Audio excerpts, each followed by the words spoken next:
Welcome to a new episode of Bleed Orange and Blue podcast, an Illini fan podcast. I'm going to go ahead and do a UCLA recap. Frustrating and infuriating game in which the Illini blew a 23-point lead to end up losing this one in overtime on a last-second coast-to-coast layup. This game was a bit of a perfect storm for the Illini at times. Let's go ahead and get into it.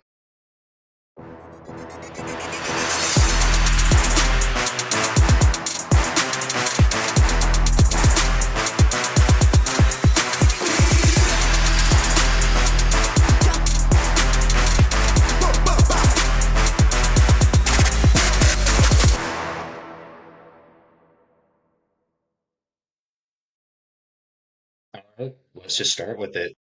The Illini were cruising and cooking in this one. We were up 30-10 when Ben Henrichhouse hits it fourth straight three in a row.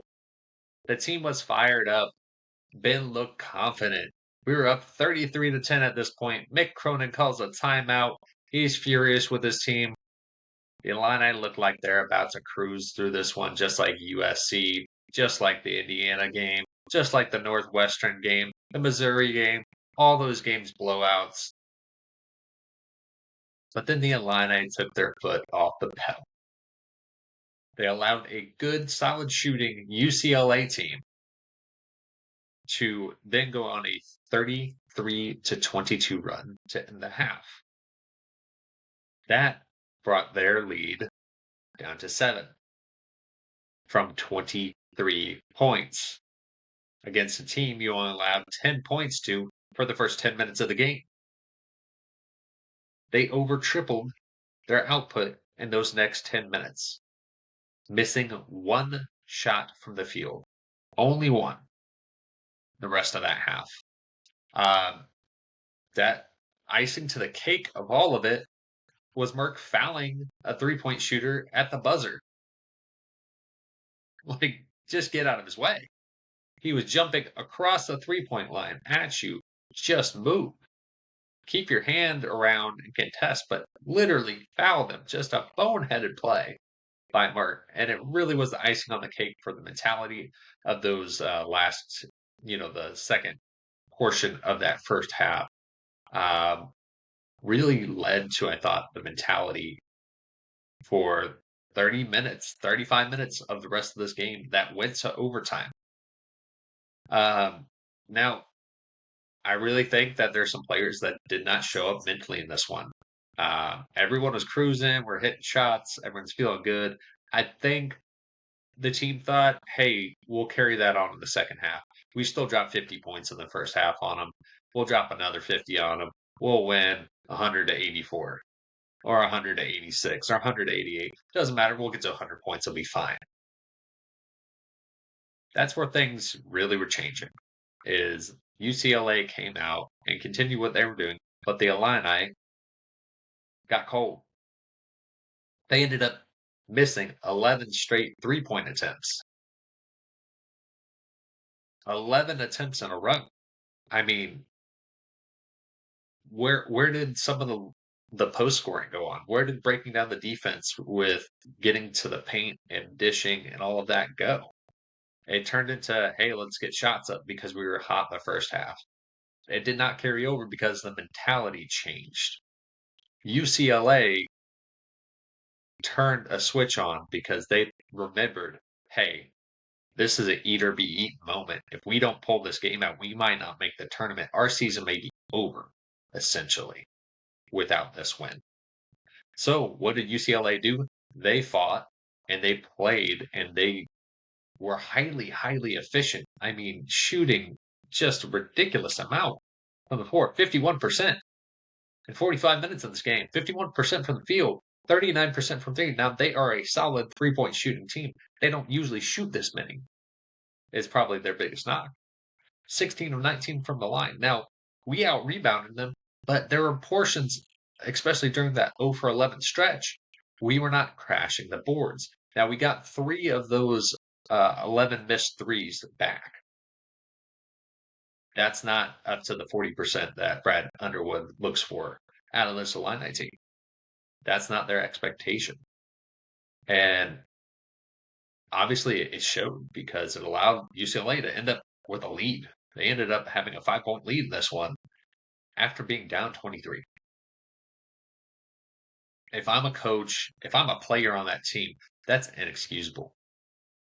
I remember when I played, we had a team, we were up like 15, 17 points, and they came back down and made it interesting within the last few minutes of the game. And I kid you not, I was just a freshman, and my coach was ready to literally take out our starters and throw the freshmen out there because he thought we would play harder. That team ended up coming back. We ended up pulling out the game. But we went into mentality, hey, we're going to win. So cruise. And guess what? They came back, brought it within 6, I believe. And this has been about 20 years ago. So I apologize, but it's the same mentality. You thought that you were just going to run away with it. And guess what? Somebody decided to bring a gun to a knife fight. And that's what happened. They showed up fighting for their lives. They played very well, and my hat's off to UCLA for how they played and how hard they played, and their guys were after it. I mean, Illinois started to kind of come back around in some aspects of at least rebounding, but our defense was bad because guys were not moving their feet. They looked sluggish. They looked tired. And I get maybe that's part of the West Coast swing. No one has swept a West Coast swing yet in the Big Ten, at least in LA. And I think there's a reason behind it. I mean, you've got a multiple hour differential. You've got now being accustomed to that a little bit or being in transition of that. Their sleep probably wasn't as great. I know they had a team dinner outing. I don't think that plays into it, but maybe they got a little too loose, a little too relaxed.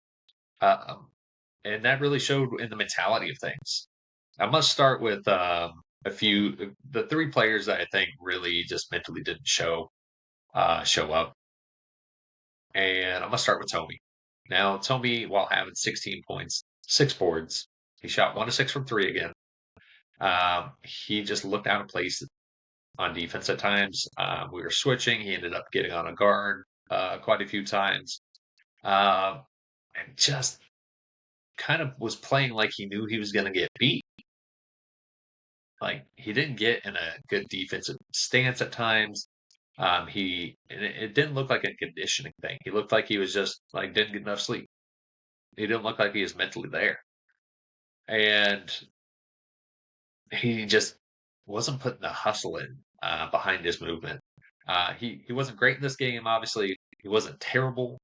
Like I thought he did some good things offensively. I thought he needed to get in the post more because that's where we were breaking down their defense to start the game. Just didn't look like it looked like he was wanting to settle for those outside shots and not carving up down the post, which he has a size advantage. Absolutely should have just kept going at it. But we know the Abuses love shooting their outside shots. I get it. I wasn't a traditional post player either when I played in high school, but I had to because I was the second tallest guy on the team, and did not have handles. So in this game, like Tommy just show up a little bit more, and I think he looks a lot better in this one. I think just putting that extra hustle and effort plays was what we were kind of missing out of him. Not necessarily scoring, not even necessarily on boards. He did okay on the boards, but just being in the game. I think that played also an effect here, and I think the whole mindset behind this with the team it directly correlates with Mark. So I saw an interesting stat out there. Now Mark, when 20 or the Illini are 20-1 when Mark is at an efficiency rating of over 100. All of our losses except for one come when he is below. Obviously, Merck did not show up in this game. Anybody that watched that, I mean, I've listened to other recaps. Everybody's saying, even Merck lovers are like, "Yo, Merck didn't show up. He played himself to the bench." Uh, Now, whether or not Merck should have gotten an opportunity a little later, like an overtime, maybe help change up some things. Maybe you get him angry on that bench and he's ready to come in and do the right things and start making the right plays. Um, you know, obviously we don't know that answer because Brad didn't bring him back in. Um, Merck, I mean, 1 of 7 from the field, 0 of 4 from three, 4 fouls. Obviously, that one to end the half was just kind of a showing of where his head was. Now, he made some good plays for his teammates early on in the game, dishing the ball around, doing Merc things, 4 assists, 5 boards. He did have a couple turnovers, but you could just tell when he was making mistakes, his reaction response wasn't like frustration and anger. It was more like he wasn't awake. He looked like he was a little sleepy in this one, mentally. And you just hate seeing that from Merc because I got he like I'd rather go and die than miss a game for being sick. I we saw him go down after wrecking his ankle, tape me up, and put him back in the game. I mean, he is a hard fought dude. I love his grit, but mentally his grit was not there in this game, and that hurt us because this team I think needs Mark. He's a connective tissue, not just within the offense or the defense, but mentally. I think guys feel better with him on the floor or feel better when he's more interreactive. And like when he's bringing that mentality to the game, I think that plays a factor into, ultimately what we get out of this team. Now, another aspect here, another player that honestly looked great in USC, mentally there, killing it, looks smooth. Andrei Stojakovic mentally did not show up in this game. It was very evident. I mean, obviously, 1 of 5 from 4, 0 of 3 from 3 after his stroke looked so good the last game. And I talked about it on here, and I was hoping to see more of it. And all of a sudden, it went back to what it was. Granted, he had one rollout on him that looked good late in the game, but 6 of 9 from the free throw line. 6 of 9. He's shooting like 91% in Big Ten play from free throw line. So that was hard to see because one of them missed pretty hard. That last one he missed. He made everything after that, but only 3 boards in this one. Had 2 turnovers, and one of them was honestly, to me, this cost you the game type of thing. And that was that offensive rebound. Should have secured it right in front of him. Just let UCLA like knock it out of his hands. Went out of bounds. You just saw it on his face, like grab the ball and turn and get it out. Grab the ball and turn and dribble. Grab the ball, turn and shoot. I don't care. Like, get a hold of the ball. It was less than a minute left in the game, and you just don't go for it.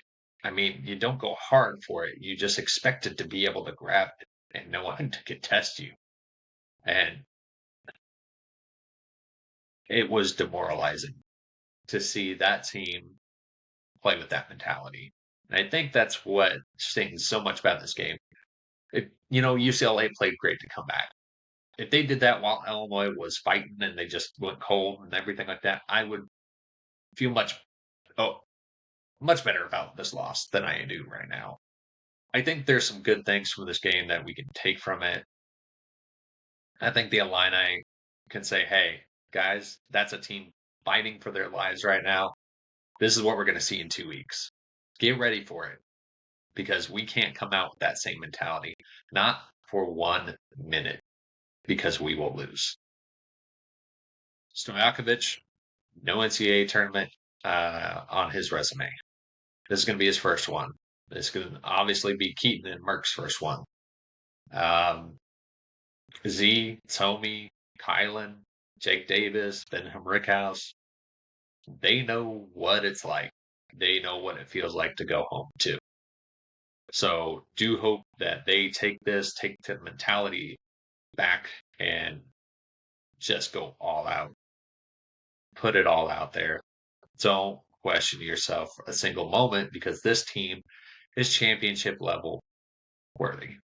I don't care what some of the naysayers say, even our own fan base. Let's be real, guys. The Illini fan base, you either love the team, hate the team, love Underwood, hate Underwood. Like for the haters out there, get over yourselves. You guys just want to complain about something. This team could literally have one loss on their record, and you still complain about it. Like, do you not remember the days of John Gross? Do you not remember the end of Weber's era? I mean, there's a reason that we had a coach that went 37-2, and then we ended up firing him. He had shortcomings. He didn't recruit a high level of talent to go out and be the 30 plus win national championship runner up type of team. John Gross couldn't barely get to us to a tournament, even the NIT some years. Underwood has 7 straight 20 plus win seasons. So I'm gonna come out for the negative Nancy's out there and all the haters out there that are typical Underwood. Does he need to be better about adapting during games? Yes. And honestly, this season he's done that. Aside from this game, in my opinion, I think this was the game that he waited too long to try to make some changes. I also thought the players didn't take the changes in at overtime on that last play. Um, let's be real on this one. I think the team thought their offense was going to carry it. They went from scoring 50 points in the first half to 32nd in the second half. The Illini started losing the battle on the boards. They weren't down on them, but UCLA was grabbing some.